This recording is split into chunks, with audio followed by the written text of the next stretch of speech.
Welcome to the Outsmart Burnout Podcast. I'm your host, Dr. Zarya Rubin, a functional medicine doctor, an international speaker, and a burnout badass because I've been there myself.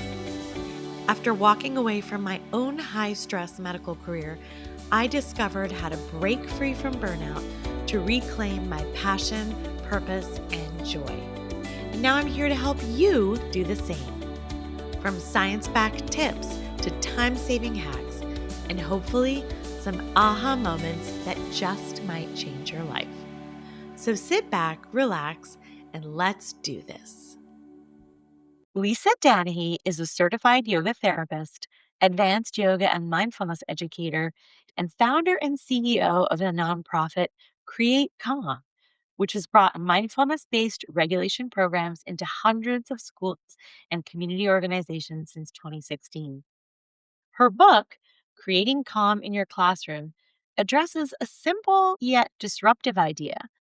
The adult in the room has to regulate first. And calm isn't the same thing as compliance, and neither kids nor the adults leading them can be talked into it. They have to be walked into it, nervous system first.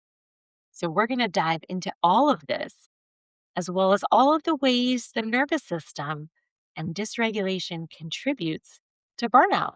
So welcome to the podcast, Lisa. I am so excited to be here and have this conversation because I love this idea of like disrupting current thinking and re-envisioning how we can take care of ourselves and connect with our loved ones and our all of our relationships a little bit more smoothly. Yeah.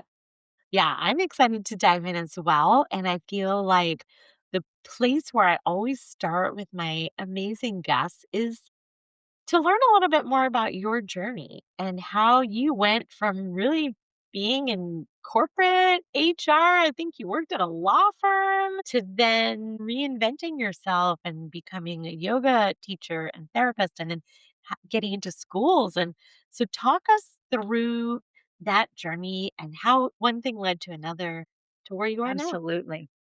Absolutely. I was just actually earlier today talking with someone and I said, the more you zig and zag through life, especially through your career, the juicier it gets. And I think that's what happened for me.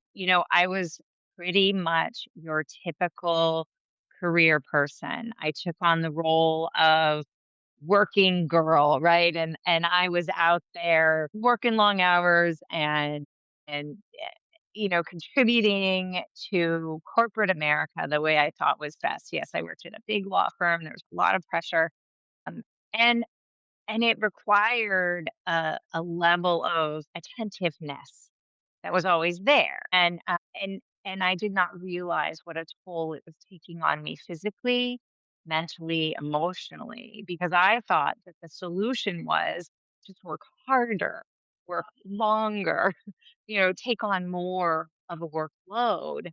And then I had kids, and all of a sudden, this notion of career and kids and all of the other roles I was playing as wife, as daughter, as friend, they all began sort of like a Jenga pile to fall apart.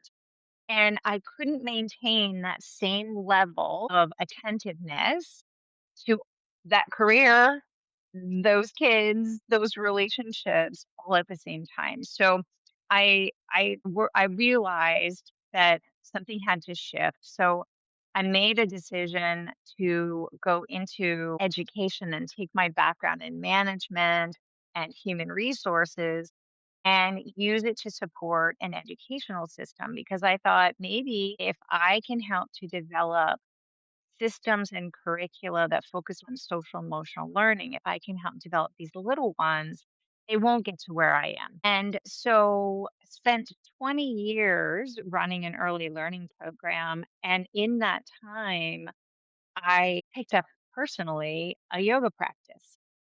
And it was so profound because it took me from externally aware to internally aware. And that shift was it really literally was life changing as I began to take these moments to move my body very physically in this yoga practice and then rest my body very substantially in this yoga practice and still my mind very substantially in this yoga practice. I started to wake up what I call the child in me, that really core essence of knowing how to be grounded, how to reconnect with myself. And so I brought yoga and mindfulness into my school in I think it was like 1997 or 8 or something like that, and had it there as an active part of our curriculum. And that was where it started as yoga classes for the children. And what I started to notice is we were connecting with the kids, but then they'd go back into their classrooms and none of the staff had really been participating or and when you talk about this notion of co-regulation starts with the adult, I realized these kids were coming back very regulated to an unregulated set of adults. So we started to build trainings and programs around working with the teachers, the parents, the adults, and teaching them how to regulate and understand their nervous systems, how to work with energy, the energy of what's in front of them and within them. And then from there, developed a really comprehensive program. And that was the core of my book. And so then I decided I wanted to share that more globally. So for the past 15 years, I've been working through my nonprofit to bring this kind of work into schools, into offices, into community groups, sharing with anybody who will take a moment and pause and consider how much power they have to control their experience and to feel better and more joyful than they've been feeling. Mm, wow, what an incredible story. I love all of that. And I love sort of the journey that you've been on. When you mentioned your initial corporate work, you talked about a sense of attentiveness. And I wonder if we could dig into that a little bit more and whether that was sort of almost like a hypervigilance, constantly being on edge and feeling like you have to attend to everything.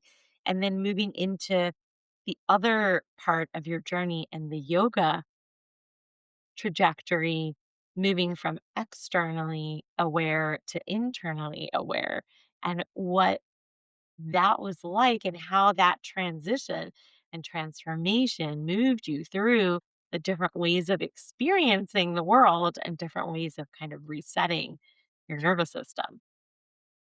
Yeah, it was so fascinating because in the trenches of that corporate work, I had no idea. I knew I was working really hard. I knew my body was often sick, was undernourished. I knew there was a lot going on. And yes, you are right. It was a state of hypervigilance. And my nervous system was basically on all the time. It was ready for the next ball to drop. It was hunkered down, making sure that I could ride these tides that just kept coming. And what's interesting is even as I started to recognize in the signs of the fatigue and the illness in my body, even as I started to make the transition in my own personal yoga practice, I resisted terribly because I was so conditioned in my hypervigilance that my body actually was going, no, no, no, no, no, no, no, no, we're not slowing down. And it really took Yeah. me all that time to go, wait, this is actually the state I'm supposed to be in. That's how far Well, off it. that's the thing. It's such an astute observation, and I hear this a lot from folks who are very high achieving, very successful, that we get stuck in a certain pattern, a certain way of being, and that becomes our new normal. And it sort of feels normal, even though it's like really not. So that we try to shift things and we try to pause or rest, that feels very abnormal and very uncomfortable and quote unquote wrong. I mean, I remember when I started yoga and meditation and just thinking like, well, I can't possibly do that. it's so boring and it's so slow, and I'm too stressed out to do that. So, And no I thought it was a thanks. waste of time. Yeah. I was like, "It's a waste of time." And I have to tell you, cortisol, that hormone, that stress hormone, is really powerful. And when it gets a hold of us, it starts to activate these other hormones in our bodies that make us crave the striving, that make us think that it's a waste of time or it's boring or, or we're fine. And I think what happens is we take on more roles and then there's no room to stretch ourselves across anymore. And the cortisol doesn't know. The cortisol is like, "Hey, I'm good. I'm going to stay at 150%." And when we start to back down, the body it's almost like a withdrawal. It can be I mean, I really talk a lot uncomfortable. about stress addiction in my work and in my speaking about how we get so accustomed to running on stress and using stress as our operating system. And our nervous system gets used to that level of cortisol and adrenaline and you crave it, you need it, and then you start to need more and more to function. And so that's kind of the vicious cycle that we get into. And you know what I noticed also was the people around me were so used to me like that they were craving that form of me. Because when Yeah. I started to shift out of my hypervigilance and I started to go, okay, wait a minute, I can do all this in this way, there were a lot of people around me who went, oh, wait, where's the old you? Right. And that was really hard. Yeah, because you get rewarded for it, you get praised for it. It's like, "Oh, we can count on Lisa to do everything." Yeah, I call myself a reforming people pleaser. Yeah, yeah, I hear that one for sure, for sure. Now, for folks who are maybe stuck in the earlier version, who are in that mode of attentiveness or hypervigilance, how would they know that that's where they are right now and that's where they're stuck or that's where they're sort of used to functioning? So, so one of the ways, and I do this a lot in yoga therapy sessions. One of the ways I like to help people connect with that experience of what is that hypervigilance really feeling like is through movement. So, if it's okay with you, we can do a little movement. If listeners are driving, keep Let's do driving. it. My Okay, goodness, all yes. right. If you're driving, don't do this, but if you wanna come back to it, press pause, and when you're back at home, you can do this exercise. I love doing stuff in real time and awesome, bring it. Okay. All right. So we are going to do some movement that is going to create physical shifts in the body. And we're just going to notice what it is. Okay. So the first thing I want you to do is if you're standing or sitting, place your feet on the floor and just stomp your feet. Let your feet stomp pretty heavy. Let them, really feel that gravity pulling on them. Good, good, good. All right. Keep them going for a few moments. See if the mic picks up all my stopping. All right. And then let your feet pause for a moment. Reach your arms out by your sides. Take a big breath in. Reach your arms all the way up. And as you breathe out, bring your hands down to the middle. Good. Let's do that again. So reach up. Take a big breath in. Bring your fingertips and palms together. Bring them right down that midline to in front of your heart. You can even look up at your fingers. Do that one more time. Big breath in. Breathe it out. Pause here and just take a few breaths and just notice your body and your breathing. Maybe you notice your feet because they were just moving and touching the ground. Maybe you notice places in your body where your breath is. Just noticing. Maybe you're noticing some tension or some really relaxed spaces, hot or cool. You don't need to label them, just kind of go, oh, wow, and let your awareness go from one thing to the next. Now, take your hands and put them on top of your shoulders. Point your elbows out to the sides. When you're going to imagine that you're a washing machine, you're going to turn to one side and breathe in and the other side and breathe out. So maybe you turn left and breathe in and right and breathe out.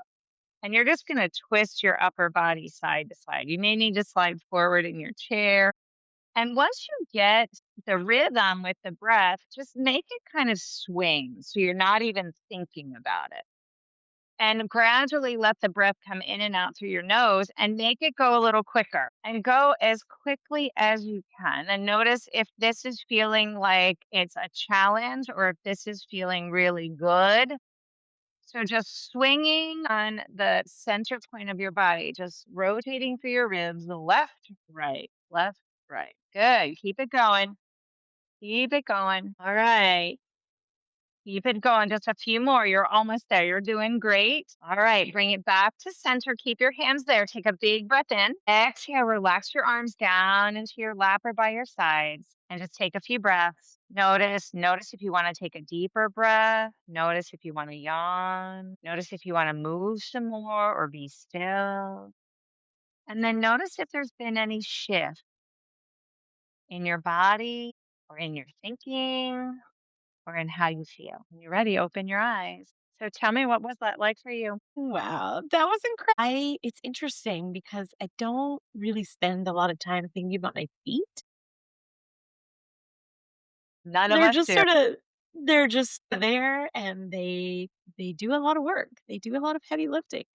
But that initial exercise really kind of activated some heat and some energy and some like integration and total body connection so that when you start with your feet, everything else then flows and follows. And it is a sort of a literal grounding. You're touching the ground and I actually have bare feet. So it was kind of cool that I could do that with bare feet.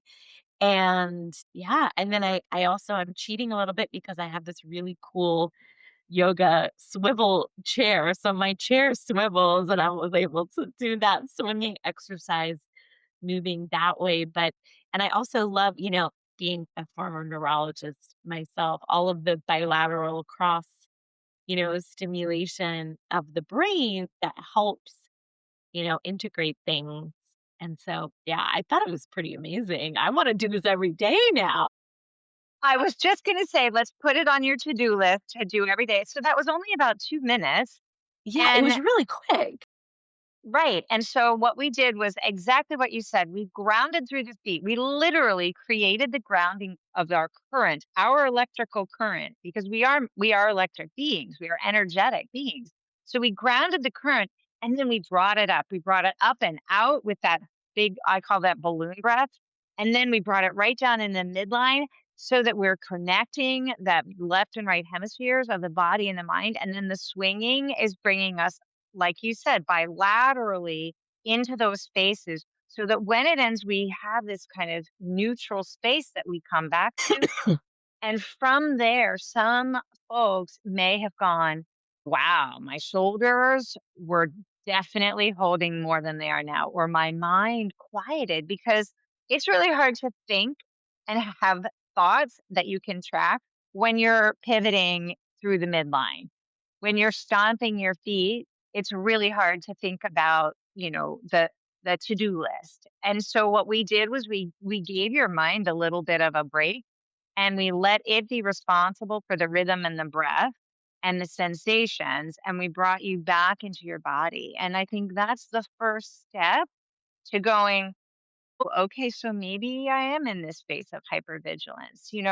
One of the most consistent things I find when I'm doing trainings and talking with people is this notion of I'm hypervigilant, so I need to be calm. Well, there's no way hypervigilance can cross a bridge to calm unless it has a Okay. partner of movement.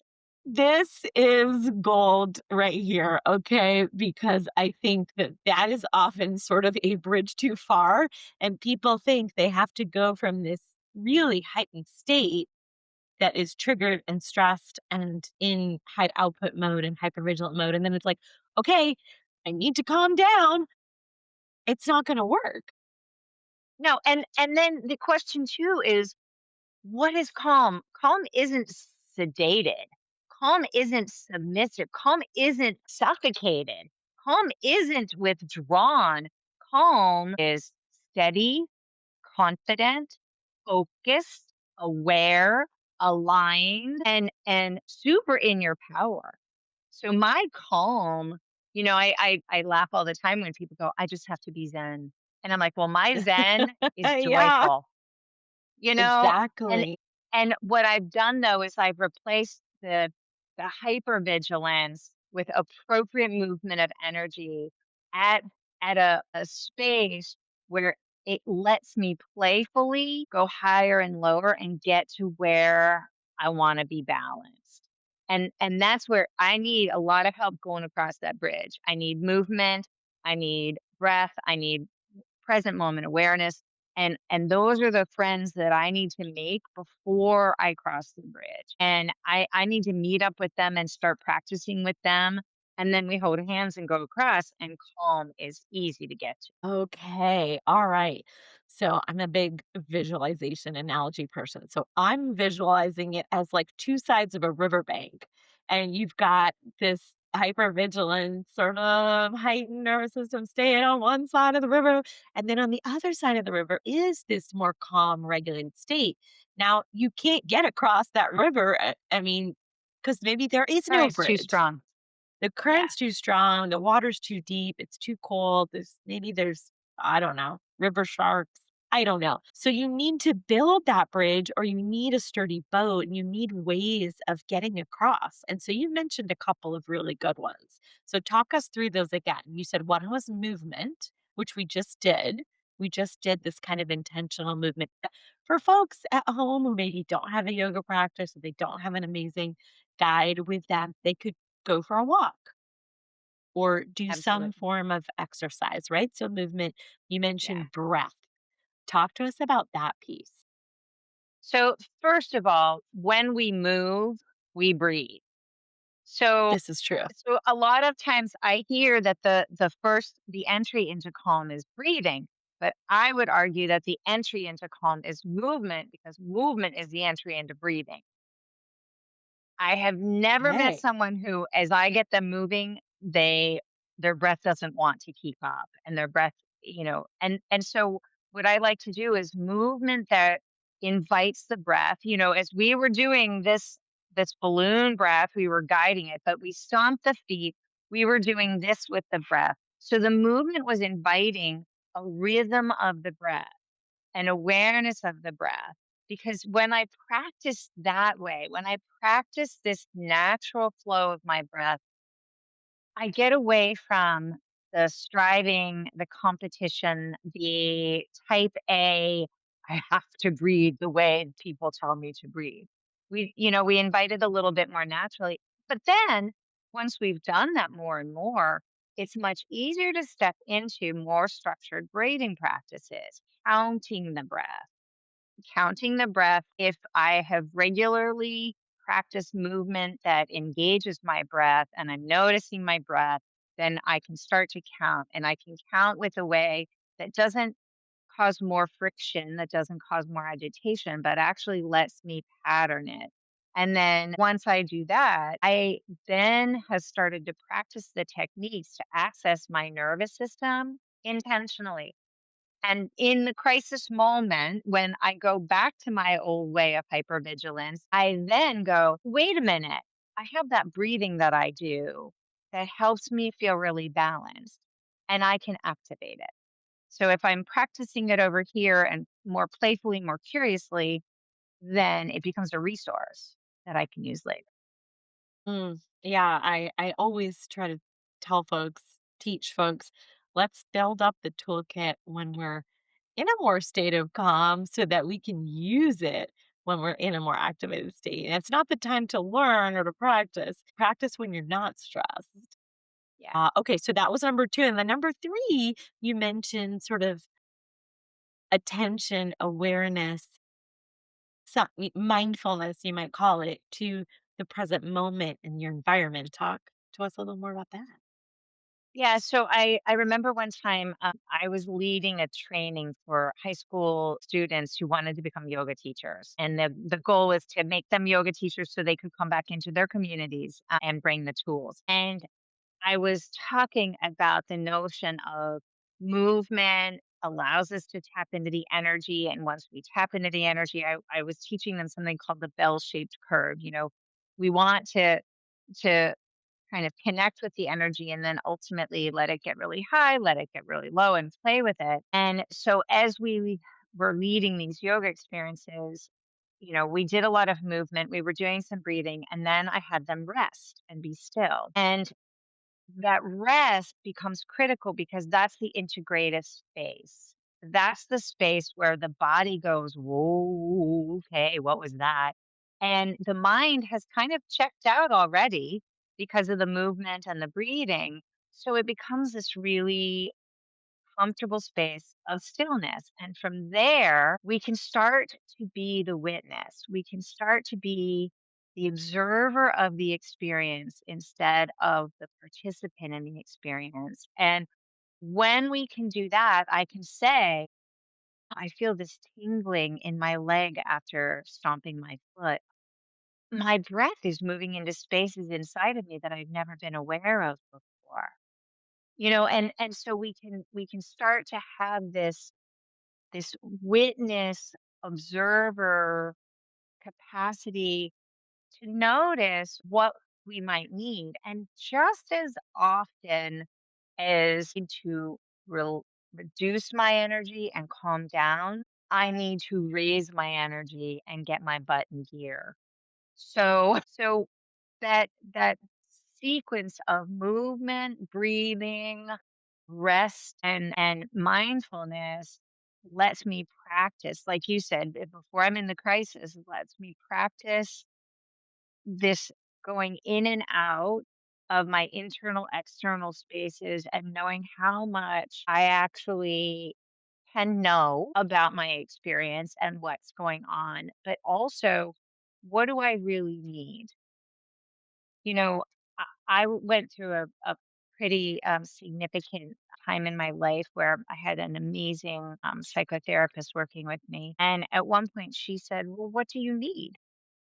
And I literally couldn't give her an answer because I was that Yeah. disconnected from how I was feeling, what I was doing. And so this process of yoga therapy, it's it works on all levels, the physical, the mental, the breath, the the values and beliefs, and it brings it all together in this space where you can be the witness, you can be the observer, and and then you make decisions. And once you make decisions, you know more about what you need.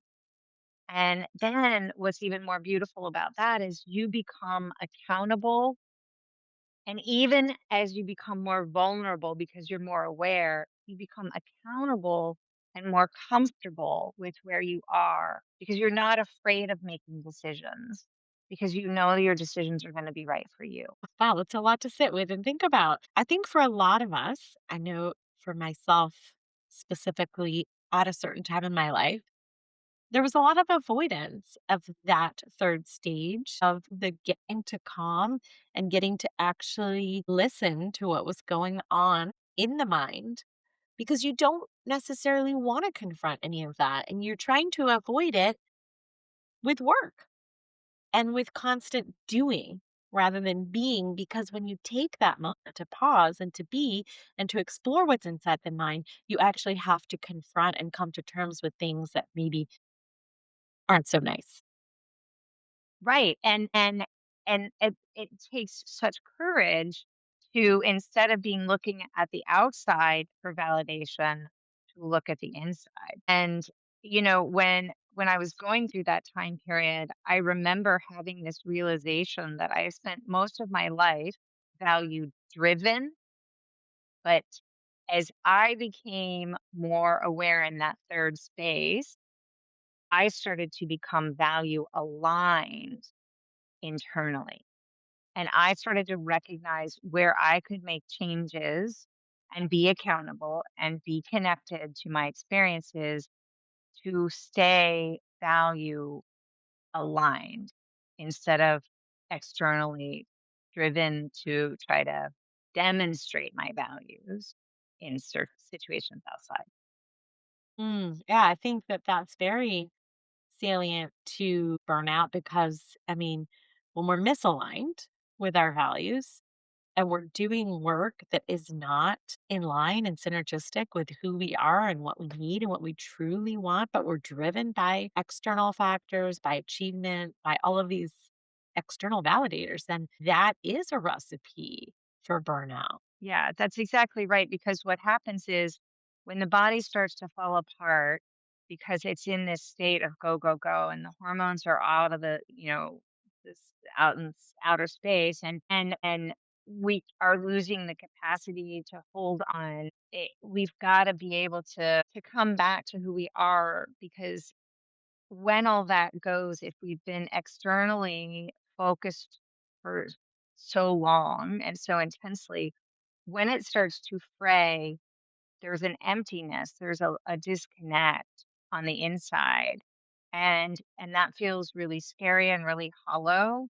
And so it's the same as being in the stress, right? It's You need to practice going into that place a little bit at a time so that you start to connect back into that place so that you can preserve the physical body, you can preserve the relationships, you can preserve all of the things that are important to you. You can still exercise your passion in your work. You just don't have to be invested in it to a point where you don't have a connection to that internal core of you that is really what matters. Let's shift gears a little bit, but obviously still on topic. I think, you know, become so prevalent in pop culture. It's become such a buzzword about nervous system regulation and dysregulation. And maybe the misconception that the goal is to always be regulated and to always be calm. Now, what does that mean to you in terms of these different states and what we should strive for and how we get there? And we touched on it a little bit about what is calm exactly. And it's not being boring or zen or, at this flat line level. It's more about being able to ride the waves. Yeah, it's the word that comes to mind is resilience. So, what we want is to not become robotic, to not become equivalent with AI, where there's no emotion, there's no expression, it's all just like there. Yeah. We want to be resilient. And so what folks I think are talking about when they're saying nervous system regulation and dysregulation is it's a little bit it's it's a little bit out of alignment with what I think of in terms of sort of how we function as humans. And let me tear that separate that out a little bit. So we have this amazing gift in our being human of a stress response. It's beautiful. It helps us to stay out of harm. It helps us to assess and respond to risk. It helps us to Keeps us socially alive, connect. basically. Basically keeps us alive. And it's Yeah. getting a bad rap because the stress response is crucial for helping to keep us safe. It is crucial for advising us in what is scary, what, how to take care of ourselves, how to engage in relationships. And so it's not a bad thing to be stressed, because stress is information. It's what we do with it. If we decide to only fight, flight, freeze, or fawn, that's where we get in trouble. And that's where, if we allow the emotions tied to the thinking, tied to the stress response, then we can get derailed and we let the body go on its automatic response. And what I mean by that is, so let's say something happens and my mind says, oh, danger, danger. We don't want to do this, because based on a prior experience, my mind has decided that.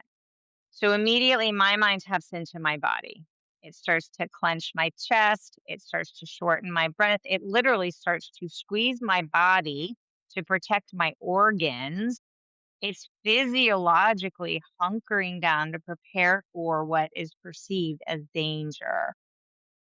If I can be aware of what's happening to me physiologically, I have a choice. I can either go what we call top down, which is I can go into my thinking and say, I appreciate what you're doing, but we're okay. Or I can go into my body and say, chest is tightening, breath is shortening. Let me see if I can shift that. So I can shift my perspective and use the stress response, the dysregulation. I can go into it and say, I'm gonna play with this, either by working with my thoughts. Some people are really good at going in and working with their thoughts. Some people are much better at going in with their body. So I call it top down or bottom up. What's interesting is that whether you go top down or bottom up, the mechanism for impacting the change is primarily associated with the vagus nerve. Now, there's been a lot of recent talk about the vagus nerve. It's my Yes, the favorite thing. vagus nerve is very, very famous, very popular. Very popular, very popular. And I love it because the vagus nerve is one of the few spaces of two-way communication that we have in our bodies. We have the capacity to receive from our senses externally and bring it in. The vagus nerve has the capacity to take what's in there and bring it into the gut, and take what's in the gut and bring it back into the brain. And so it's this master control center, and it's tied to a little place in the brain, the pineal gland, that sort of goes, okay, this is what we're going to do. So basically, what's happening is that is the nervous system functioning, and it coordinates with the stress response. So when I become dysregulated because either I have thoughts or my body has sensations that are saying I'm in danger, what I can do if I've practiced mind body awareness and attunement, I can go in and say, hey, vagus nerve, help me out. Help me come back to a regulated state. And I can move my body or I can do a meditation depending on where I am in that process of dysregulation. And I really think that's what people are trying to talk about with nervous system regulation. I think they're really trying to talk about how do I use this stress response effectively so that I can feel more in control of my body and my. Yeah, so many thoughts. I mean, one that's really interesting to me is that sometimes the body is aware of the stressful situation before the mind is. And the mind might try to talk you out of it. And that's, it's kind of like trusting your gut or trusting your intuition. Or if you're walking down a street at night and you're thinking like something isn't right, but then your brain might say, it's fine, you're just being paranoid.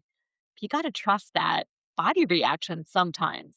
Now, sometimes it's overreacting based on, misinformation or misfiring or past information. And it can be difficult to sort out the difference. And I think the other thing when we talk about regulation, it's it's figuring out what that fine line is between suppressing a reaction and actually allowing yourself to feel, but yet not be over triggered or overstimulated by it. Yeah, one thing over the years that has worked for me is because I always thought that I got to suppress those thoughts. I got to suppress those sensations. I got to just like not feel, not connect because I don't know what to do with it. But I started to envision, and you said this earlier that you like to sort of have a little story with it or an imagery or analogy. And Always, so yep. yeah, and so I picture up in, I don't even know if it's in my heart or in my head, but somewhere, maybe it's not even in me.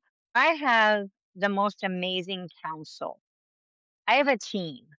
I tell people all the time, I have an amazing team, and my team includes the, the sensory sections of my body, the internal organs of my body. It includes my brain. It includes all of these different parts of me, my emotions, my memories, my beliefs, all of it.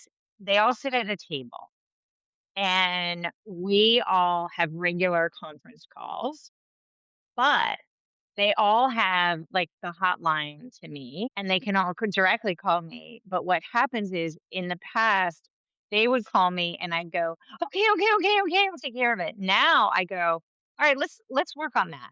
Let's go back to the team. Let's bring it to the team and let's see what they do. And I know this sounds kind of silly and it happens very quickly now where something will occur, either a thought or a sensation in my body. And now the question is that true? Is that real? Is that, is that fact? Is that, and it lets me bring it to the team and the team kind of looks at it and goes, yes, no. And then I have a reaction. It's equal to what I think is meant when somebody says, just count to 10 before you respond. Mm, yeah. So And I much never easier understood what that said than meant. done. So much easier said than done to do that. Right. I mean, Yeah. because I never understood what that meant. I was like, count to 10. I still feel just as unsettled, right? I'm Yeah. like, okay, now I've counted to 10 and I've lost 10 seconds to take care of this. But I think Yeah. what they mean is pause, talk to your team, or whatever your way of packaging it is look inside or, just check in with yourself. Take your breath, put your hand on your chest. Rub your breastbone, feel your feet, mm, connect with yourself and take a breath. And then everything will be clearer. yeah. It It's won't be like easier. act instead of react.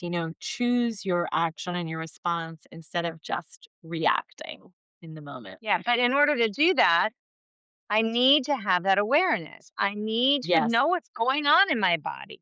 I need to know what's going on in my thoughts and not suppress them, not ignore them, but say, I hear you. Thank you so much for thinking, brain. You are always thinking. I hear you. I think I'm okay. And I know that sounds to a lot of folks who don't do this regularly. It's like, well, that's ridiculous. I don't have time to do that. But if you practice it outside of the engagement, if you go to a quiet place and you move your body for 15 minutes and then you lay down for 3 minutes and then you sit, maybe you sit and listen to a song, a music, maybe you move your body a little more. When you do that over and over again, you start to build these patterns within you that let you say, I get it, I see it. I'm an observer now. I can choose in these experiences. Yes, that is ultimately the goal. Let's just talk for a brief moment about co regulation. And that is, when you're in the presence of another nervous system, whether that could be a partner, it could be a friend, a child, even an animal, and what that experience is like, positive and negative, depending on the type of nervous system that you're around. Yeah. So, not to get mired too much in the scientific weeds, but we have these things called mirror neurons. I was like, we're going to mirror neurons. The neurologist knows. Yes. I love it. So, mirror neurons, I think, are so amazing because they are these they offer a mechanism to our minds and bodies on how to belong, how to assimilate, how to connect, and we are wired to want to belong. And so, have you ever walked into a room where you're feeling really good and you're happy, you're confident, you're feeling light and you walk into the room and something else is happening there. And there is a heaviness and there is tension and there Yep. is like all kinds of stuff. But if you think about it, you have two choices. One is you go in and your mirror neurons, they see it and they say, we got to be like that. And that's when your nervous system starts to say, okay, well, let's tense those muscles. Let's shorten that breath. Let's get those thoughts, that critical mind in there, get that intellect there, trying to be like that. Or we go in and say, oh, this is interesting. This isn't what is aligned with me right now. And I feel pretty centered. So I'm going to try to offer their mirror neurons an experience. And I used to do this all the time in my preschool. I could walk by a classroom. I had this one little baby classroom that I remember. I walked past and I heard teachers yelling at each other, get so and so taught you to do this, and babies crying. And I walked through the doorway and all I did was this. I took a breath in and I exhaled. And I did that 2 more times. And I just stood there. The babies were the first to shift because they're like little antenna. And they were like, oh, good, juicy stuff. That regulated me. That felt really good. Just the breath regulated them. So the babies started to calm down, to become regulated. The teachers noticed the shift in the babies. The babies regulated the teachers. And then I invited the teachers to do a little movement with me. And we all became co-regulated. And that was a moment where I could have walked in there and joined in the dysregulation. But because I had been practicing it and I could feel in my body that what I was walking into wasn't what was going to feel best for me, I became the the root of the regulation. I love that. I used to have a coach who would say, "Bring the weather." You know, Mm, you walk into yeah, a room, you can bring the weather. You can bring calm, sunshine, gentle breeze. You can bring, a thunderstorm or an earthquake, and it's probably you yeah, want to bring yeah. the calm. And Yeah. and I love that because again, we need to get away from what's good and bad. The rain is really good. The sun is really good. Neither one of them is better or worse. It's just there's going to be repercussions depending on what weather shows up. Yeah. And Yeah. and so but I love that. I love that bring the weather. Yeah. Okay, well, I could talk to you for hours but we got to move on to our final segment of the show, which I call the rapid fire round, where I ask you just quick, short questions and you answer however you see fit. And yeah, so I was yoga nervous mat, about this, by the way. you were because you listened to the show. And there are some people who do, So I was there's like, some people okay, I'm who gonna are talk. Okay. scared, they don't like it. It's so fun though. You got this. You got this. Yoga mat, running shoes. Yoga mat. Yeah, of course, of course. Yeah, I used to Yeah. be a Yeah. runner and a yogi, and then it's like, I'm always gonna pick yoga mat too. Okay, would you Because I rather can teach run on my yoga mat. Sorry, go on. would you rather teach a room of toddlers or a room of executives? Toddlers. Love it. Best sound for calming down. Ocean, rain, white noise, silence, something else? That kinda Human like voice. white that way. Oh, the human Yeah. voice. The I human love that. shush. One signal your nervous system sends when it's had enough. I would say for me, I'm trying to phrase this in a way that It's okay. It's not a clean show. It's all right. the when my nervous system has had enough, I I Okay, yeah, like, but that happens when I notice if I start dropping things, yeah, like that's it. yeah, that just like that sort of clumsiness, that frenetic, frantic energy that you're trying to do too much. Totally, totally. Okay, what is one thing people get wrong about yoga therapy? That it's about moving your body in these really aggressive, challenging ways, and there's so much more to it. than that. Favorite way to be silly on purpose? Shake my body and stick my tongue out and go, bleh. I love it. Okay. If every high achieving woman listening to this show today does one thing differently after listening to this conversation, what would you want it to be? Love yourself and find joy more often. Well, that is the perfect note to end on. I'm sure folks are going to want to know where they can find you, how they can get in touch with you, how they can work with you. So let us know, and we'll put all of this, of course, in the show notes. Absolutely. Find me at createcalm.org. Perfect. Easy, easy peasy. And I'm assuming that that will lead to all of your links and social media and all the things in your book. Perfect. And if you enjoyed this show, I mean, for me, this has been a real treat because we don't often do real time exercises and movement and activity on a podcast, but I absolutely love this conversation. If you enjoyed it, if you have a friend who you think might enjoy it, go ahead and share it. Leave us a like, a review. We appreciate those so much. It really does help more people discover the podcast. And of course, as always, remember burnout is not your destiny, it's your wake up call.